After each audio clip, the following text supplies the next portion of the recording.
Well, I mean, if your kids want to be with you and want to spend more time with you and begging for you, that's just going to give you more influence over their lives, right? So when it comes to those harder conversations when they're preteens or teenagers, you've got a lot of investment in there because you've been spending the time speaking into their lives. They've enjoyed being around you. They trust you. They love you. You know, it just leads to more influence when they get older, and so that's a good thing. Period. What's up, guys? Welcome back to Dad Awesome. This is episode 441. My name is Jeff Zog, and we're in this summer series, the Dad Awesome +3 Group Guide. So we've been over and over this summer saying, man, to be Dad Awesome, you need to get a group. You need to be having conversations with other dads. You have to be growing together. Being Dad Awesome is not a solo journey. It's a group journey. That's how we bring our best to our families, is being in relationship with other dads. So this is a short episode to help you guys have conversation topics to talk about with other dads. So today we're going back in time 5.5 years ago. Patei Iyegha is one of my best friends, an incredible supporter of this ministry. He's done more Fathers for the Fatherless events than anyone. He's been on the podcast twice. He's one of our advisory team members helping to bring direction to this ministry, and he does not know that I'm resurfacing this conversation, so it's pretty fun. This was way back from episode 49. This was December of 2018. We recorded this conversation, and this is fun because we actually arranged this conversation with 5 ways to take action around being a moment maker dad. Being a moment maker dad, we actually pulled some insights from the book The Power of Moments from, this is by Chip and Dan Heath. That'll be linked in this podcast show notes. But let me jump right in. These are 5 action steps from that podcast. The full podcast will be listed as well, but these are our 5 action steps for being a moment maker dad. The first one is the power of words. Our words. What words are we speaking over our kids? There's also tone that's involved here. So it's what we speak, it's how we speak those words, and do we have action that follows up those words that we speak? So guys, we have to open our mouths as dad. We can't stay silent. We have to speak life into our families. We get to speak life. Our words, they're foundational. Moments, we can make all kinds of moments. We can create moments as a family, but if we're not speaking words to our kids, encouraging with our words, that lights up the eyes of our kids. And if you're curious, if you're like, man, how are my words? My best litmus test for this area is my wife. She'll tell me. I don't have to ask. She'll tell me if my words have some sharpness or some crabbiness or some edginess to them. But if you're curious, do a little audit by asking those closest to you. You can ask your older kids. You can ask your wife, hey, how have I been speaking? How are Dad's words? Am I bringing encouragement? Am I bringing care and love? Or am I are my words communicating disappointment or frustration or aggression? So words, the power of words is the first one. The second one today is slow down. How often do I need to hear this? Slow down the way I'm leading my family, slow down my calendar, slow down the way I'm loading up the girls into the car, slow down. One sage kind of wise voice that I've heard multiple times, I'm blanking on his name right now, but he says, slow is pro. Slow is pro in so many aspects of life, to our relationship with our Heavenly Father, to our marriage, to our parenting. Slow down. Creativity flows in moments where there's time and space and simplicity.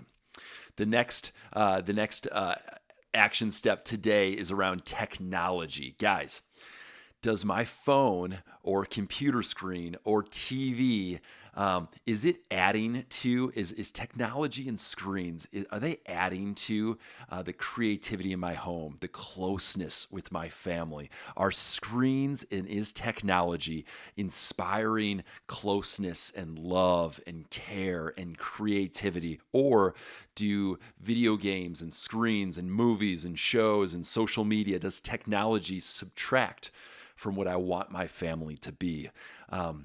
this is one that I felt when I listened back. There's a little bit of there's a time capsule here. When I listened back to a podcast recorded 5.5 years ago, when I only had 2 daughters at that time, it was convicting to me, because when I talked about screen time, the iPhone had just released screen time, so you could actually see how much time is my phone open. I mentioned like the 3-4 hour a day using a device like a phone, and it's gone up significantly for me. And I'm like, I don't want that. In fact, we, as an action step, if we can take back 2 hours a day of screen time, and our phones will tell us if we accomplish that, if we can just take back away from the glowing device to the sparkling eyes of our kids. If we can take back 2 hours a day over 18 years that we have our kids at home with us, that's 13,000 hours. Guys, we get 13,000 hours back if we can just take back 2 hours per day, less time looking at this device. I heard recently this is from Andy Crouch, who we've had on Dad Awesome before, that the only things in all of the world, in creation, throughout the history of time, that glow are the sun and a campfire. This idea of introducing things that emit light, things that glow, is so brand new to our world. It's in the last 3, 4, 5 decades, right? The idea of a glowing device that's in our pocket, that's with us, it's in our cars, it's at the kitchen table, the glowing device.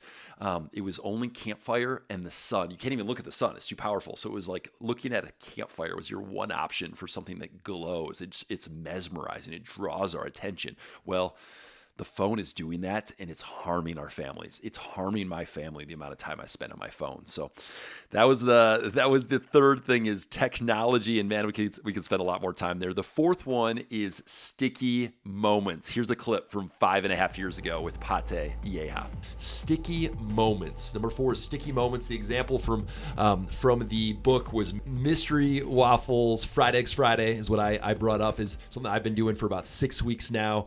We did, as a family, we did a Polar Express Christmas light adventure I mentioned in the last episode. So that's another example of a sticky moment we're hoping to do every year, is kind of a rhythm around Christmas time.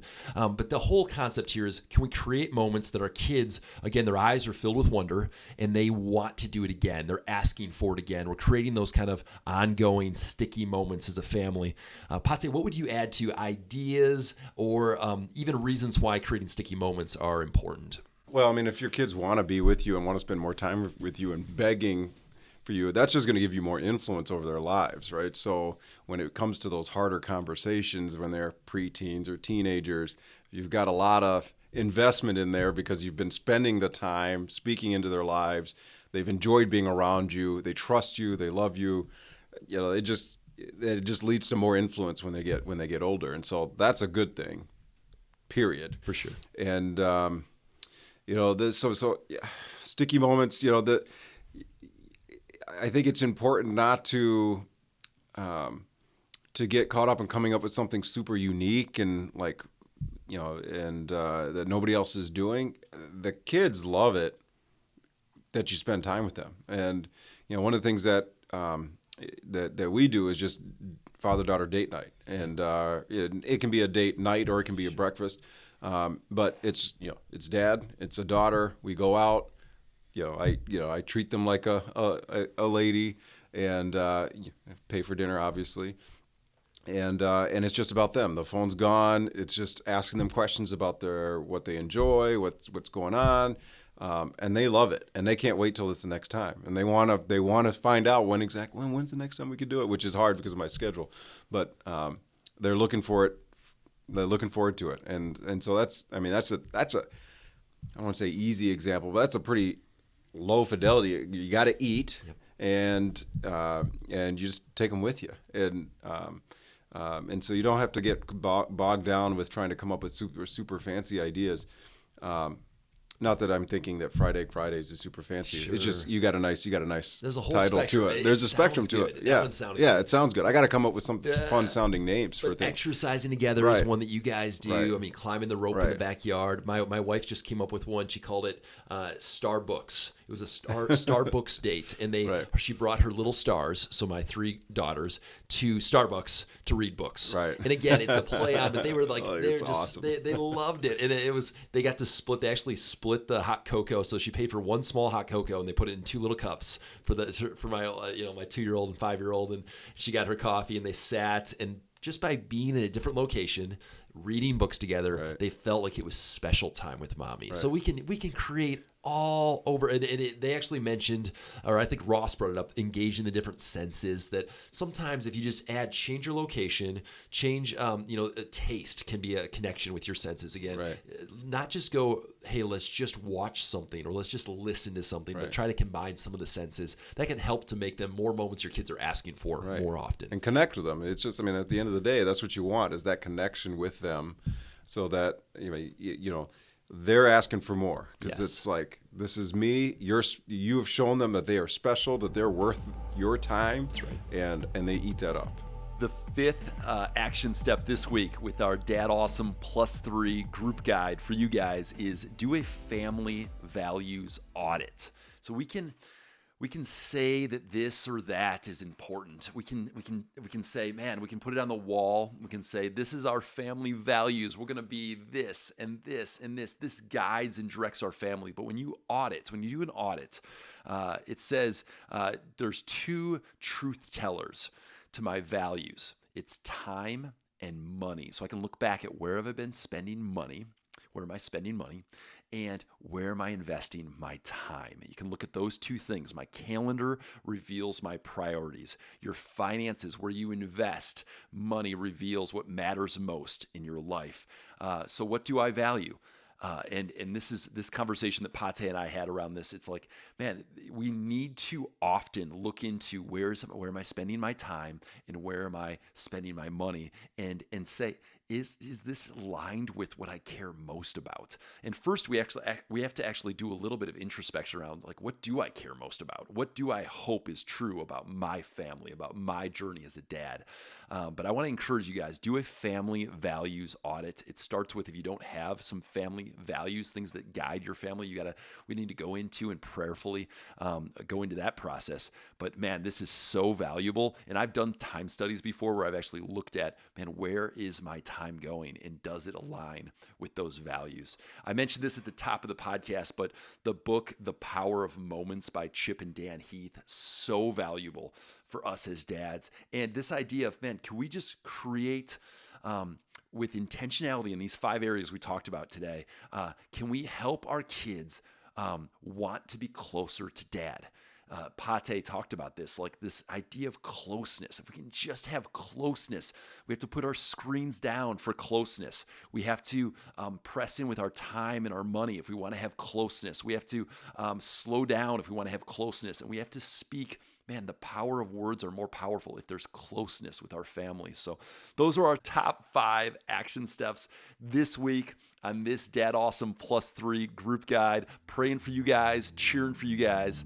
Have a great week.